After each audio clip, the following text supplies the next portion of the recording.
into a golden lizard and killed my babies.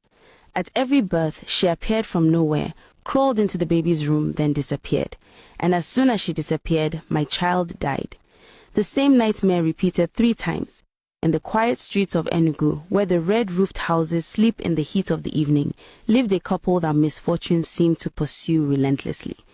Ezekiel and Adan had married out of love with the promise of a simple but happy life. They loved each other sincerely, prayed together, worked hard.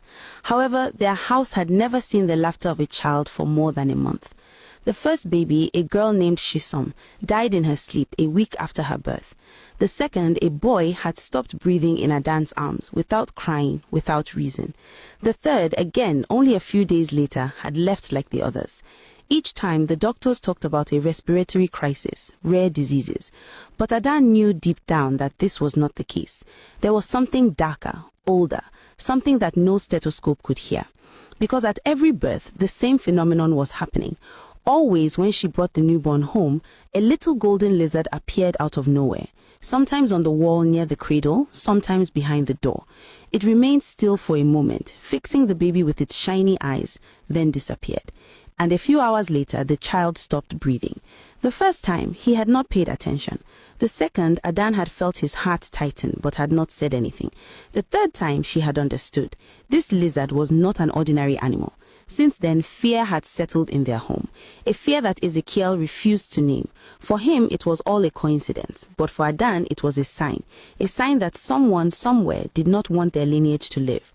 And when she closed her eyes at night, an image kept coming back in her dreams, that of an old woman sitting under a tree, singing a lullaby she did not know, with a smile so sad that it froze her blood. For weeks, Adan was sleeping badly. Every night, the same dream came back, identical, precise, disturbing. She saw herself in a clearing, enveloped in mist, at the foot of a large twisted tree, whose roots came out gnarled of the ground like snakes.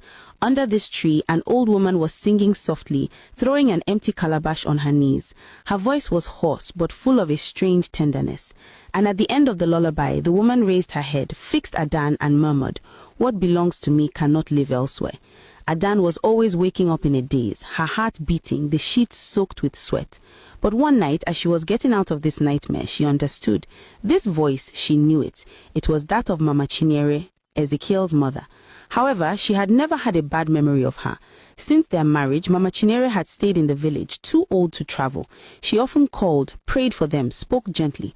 But in this dream, her gaze was different, dark, fixed, almost begging. In the early morning, Adan spoke to her husband. Sitting on the edge of the bed,